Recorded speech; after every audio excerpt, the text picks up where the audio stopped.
Good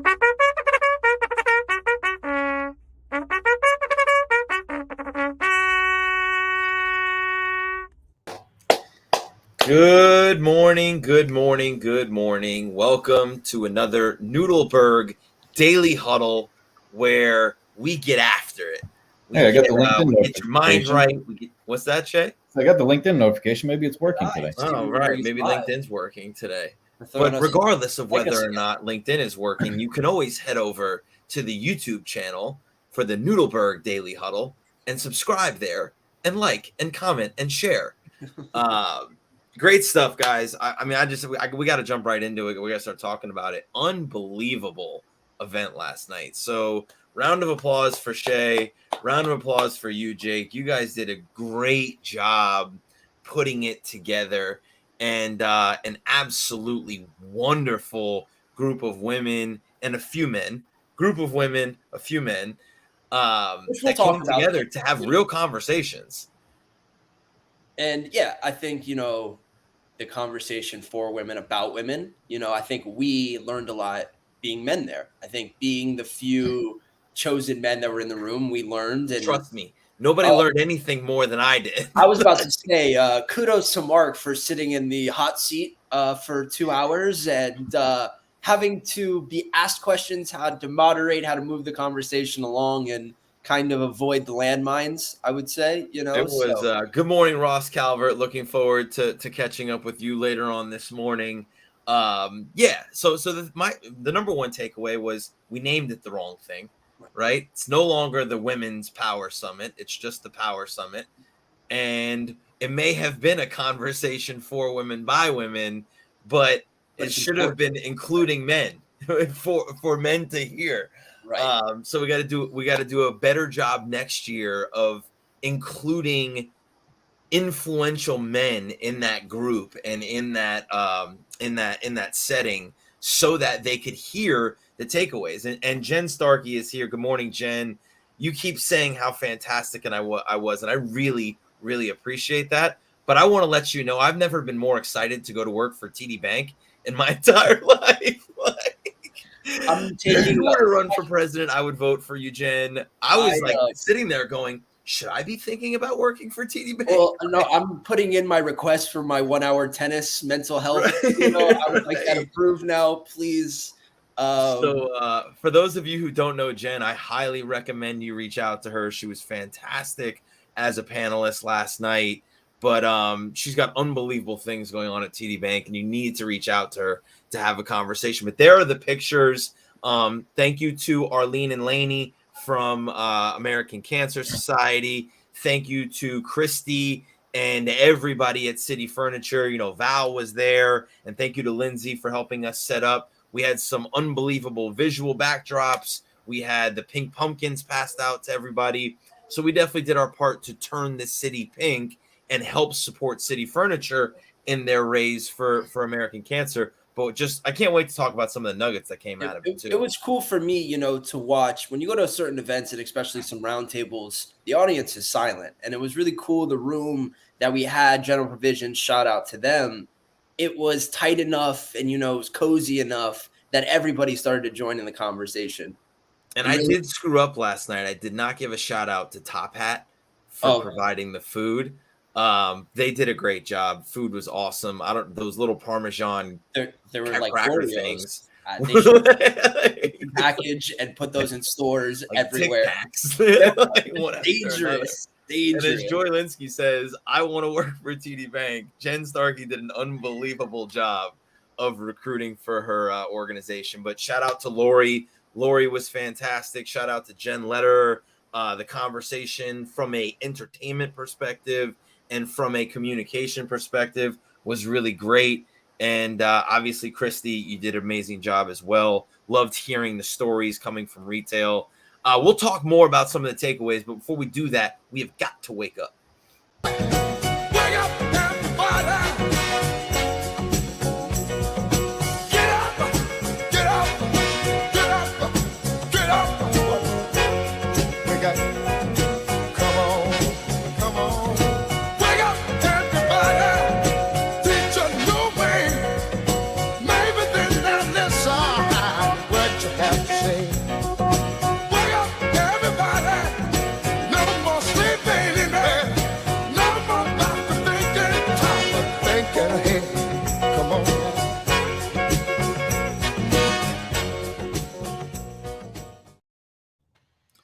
So I'm going to start here because I thought the conversation was great. Courage, communication, Yeah, persistence, yeah, consistency, um, you know, just really quality words and adjectives that were being discussed last night in this setting of how do we fix an imbalance? How do we ensure that there's more opportunity for women in leadership? How do we ensure that we're offering the right things? I think Jen talking about work-life balance and flexibility and what that really means. I think, when Christy said, work-life balance doesn't mean that you shut off at 5 o'clock. For me, it means being able to go to my son's basketball game or soccer game at 4 o'clock, and then being able to do the work at 9 o'clock that needs to be done.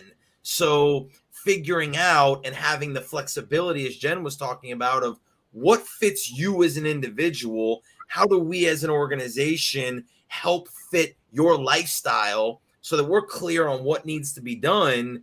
But it's not about working between the hours of 9 to 5, Monday through Friday. It's just about getting the work done. And it's taking a second to actually understand what somebody's going through in their life, and whether that be man or woman. But you have to acknowledge that women deal with other things that men will never have to deal with. And you talked about it, the biological clock, the raising of the family, the things that they want to do, and the things that men want to do sometimes as well. But the fact that we just don't acknowledge that it's different, it is different and it's okay, but it has to be acknowledged and accepted, and I think.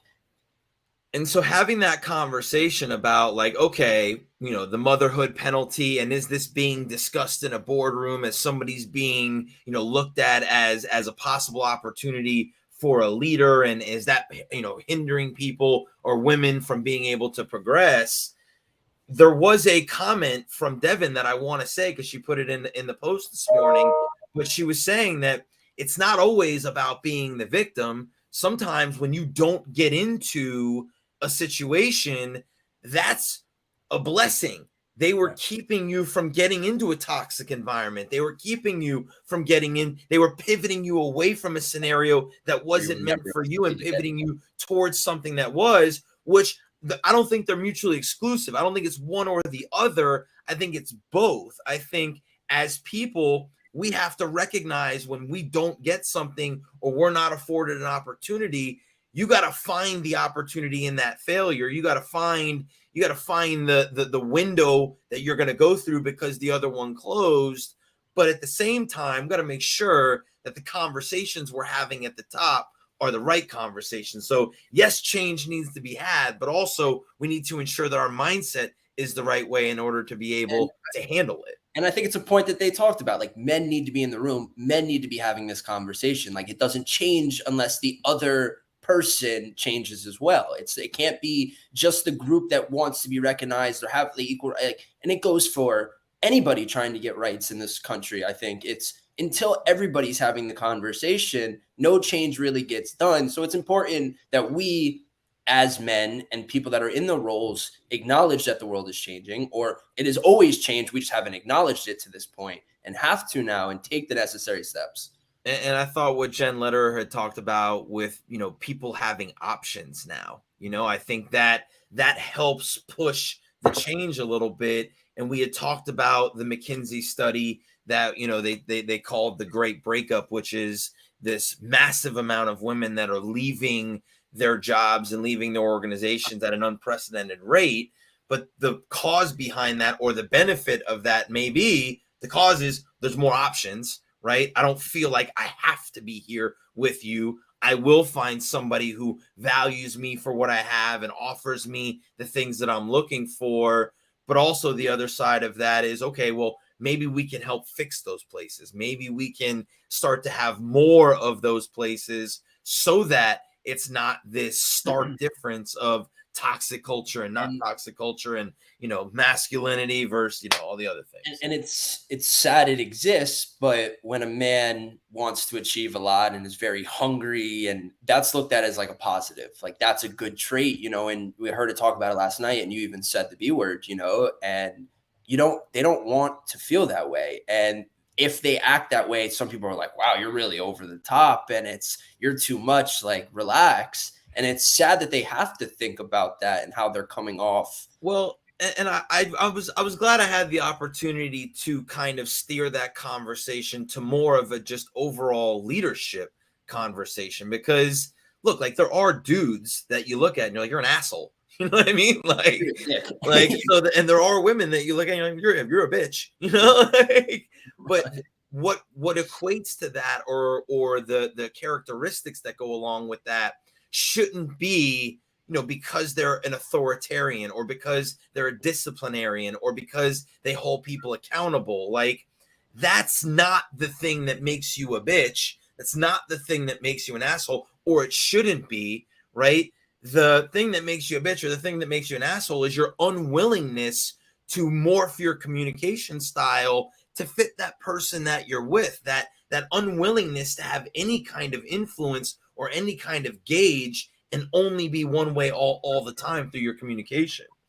Yeah, and it's the women last night was a really cool eclectic group, I thought, because it wasn't like 4 of the same panelists. I thought they were very kind of different in the roles, and they kind of played off each other. So it was cool to see the different perspectives, and then the audience kind of bring it up. And even hearing Gino speak, I thought it was cool that Gino was willing to speak in a room of, all thanks, Gino. I appreciate someone else grabbed the mic, So I agree with Gino what he says. More dudes must hear these points in the future. Change is coming.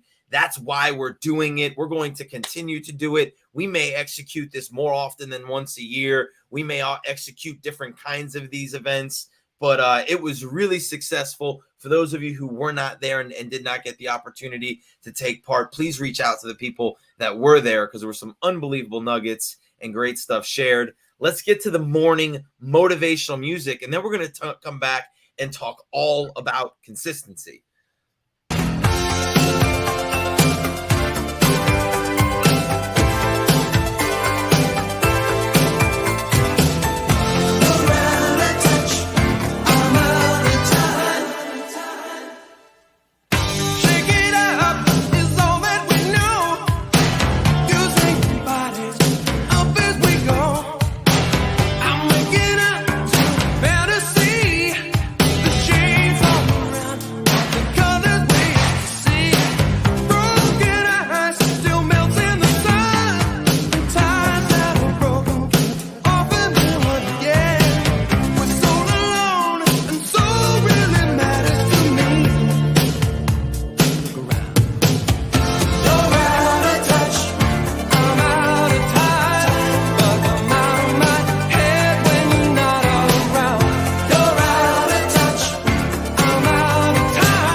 So, and I know where this came from, because Dad played Hall & Oates earlier this week.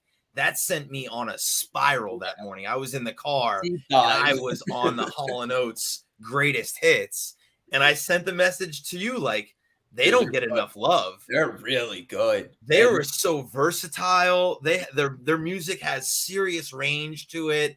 And it doesn't really matter what song plays. It is an absolute banger. And it's the 80s still vibe, which I love. Right. It was like, turn around. You know what I mean? And an excellent morning motivational music song coming from last night, because for a lot of men, or for a lot of people in general, they're just out of touch and out of time. So They need to modernize themselves. They need to be a part of these conversations. But let's move on to the conversation of consistency. And for all of our Huddle fans who were listening last night as we were having this conversation, yes, we're going to talk about some sports. Just a little bit. Listen, we get ranked on it. It's fine. A lot of people like sports it. people. You know what? Somebody said that they took my sports thing away from me and that they missed it. And that was right. You know what? So I made an impact. I'm doing something. But I think the first example are 2 quarterbacks in the NFL, Taylor Heineke and PJ Walker. If you see here in 2020, they were in the XFL, which I don't even know if the XFL is still around. The AFL. It's coming back. Is it coming back? Is XFL The Rock, right? The XFL is the one that The Rock took over to reinvent. And I have a few coaching, colleagues that are in that league. I actually turned down the opportunity to go be a special teams coordinator there. Yeah, which probably made a good decision in my part. But we're talking about consistency here, and you could see that they obviously were not in the NFL. They played in college, didn't have the right of way to go to the NFL, and 2 years later they beat Aaron Rodgers and beat Tom Brady. So stay on your path. What are your goals? What are your daily activities that are going to reach your goal? And you have to focus on those, not as much of what the end is. And so, like, to the conversation last night and to Devin's point of like, hey, something I didn't get something, or I was in a bad place and it pivoted me to somewhere else. They don't get drafted, or they get drafted and they get cut. They get a look in the NFL and they don't quite make it. They didn't just say, oh, that's it for me. Or they didn't go, well, no, I have to be here and keep banging on the door of the NFL. They said, what's my next opportunity? How can I turn this into a positive for myself? Where can I still continue to make progress forward for myself? They find themselves in the XFL. They have success there. They put together a resume for themselves that gets them back into an NFL camp. And you just never know how opportunity arises. You end up on a team with one of the worst quarterbacks in the NFL and you become starters. So, some would call it fate. Some call it, There you go. What else do we have for consistency? I promise you that's the end of the football talk. We're going to keep talking about consistency, and this one's really cool. We have a video, but I'm going to preface it a little bit. A guy was seeing all these trends on TikTok, and he really wanted to go viral and had a passion for playing dead. And his goal was to end up on CSI Miami, or one of the CSI shows of Law & Order, as the dead guy. And in order to do that, he posted on TikTok for a year straight playing dead in different places. And so we have one of the videos where he's laying in a field with like sheep. So please, Shay, play the video.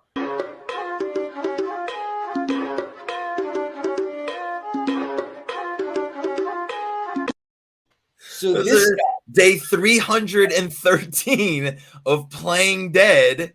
And so what happens? How did he end up finding success? So he posts every day, he goes viral, and he's so funny. He said he learned, and you learn from other people, and it's a copycat method. He said he learned from a girl who started doing hot sauces and then got a hot sauce deal. Well, he was like, well, if that's the path to getting a deal and recognized, then I'm going to follow it. And so this was his plan. And he finally got an email. Someone was like, hey, we love your TikToks. One of the producers for CSI Miami sees the video. I think it was CSI Las Vegas. It was like, we'd love you to have on a show. And he goes, we've never had an expert play this role before. So 2 points here, I think, right, is number one, the consistency to stay in the activity and to keep doing it. But the other thing is that if that video gets seen, right, let's say the first one he ever did went viral. Right. That producer goes, oh, I don't know, this is the one. And they move on from it. Right. But guaranteed they were able to go to his page and scroll through all of these videos of him playing dead and go, no brainer, gotta have this guy on the show, right? Like, he had to thought he was getting like punked when he got the email too. So it's consistency and body of work. It's not just the having success in that one activity. It's you've put together this body of work. And that to me is my point in LinkedIn. That to me is my point in personal brand is there are people. I mean, I got a video yesterday, or a connection request from somebody yesterday that was like, first of all, your video on your LinkedIn page is fantastic. What a great way to welcome somebody. Secondly, I've been watching your content for months. I feel like I know you. We got to talk to each other. This is a VP of sales for a company in North Carolina. Inbound conversation.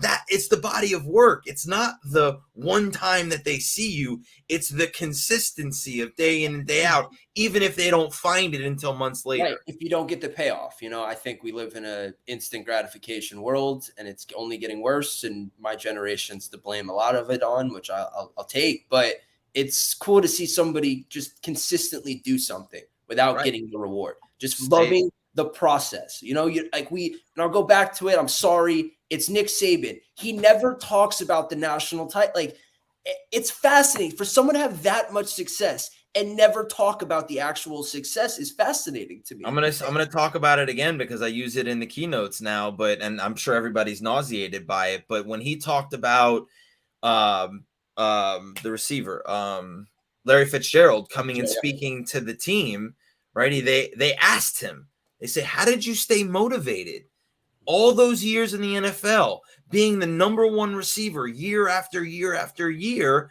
How did you stay motivated to stay at the top? And he goes, it wasn't about motivation. It was about loving the process. I legitimately liked catching balls before practice. I liked studying film. I liked practicing. I liked the activities that allowed me to find the success. So for those of you that are only looking at the mountaintop and don't want to actually climb the mountain, stop trying to get to the top of the mountain, because you're going to live a miserable life. The journey and the enjoyment is in the activity. If you're in sales and you don't like having conversations with people, you don't like meeting people and building relationships, get out of sales. Find another job. If you're in leadership and you don't care about the people that you're dealing with, get out of leadership. Go find an individual role and an individual contributor role. So figure out what the work is that leads to success in the role. And if that doesn't align with you, get the hell out of it. We have options, to quote Jen Lederer from last night. We have options. So it's unreal. An amazing Friday.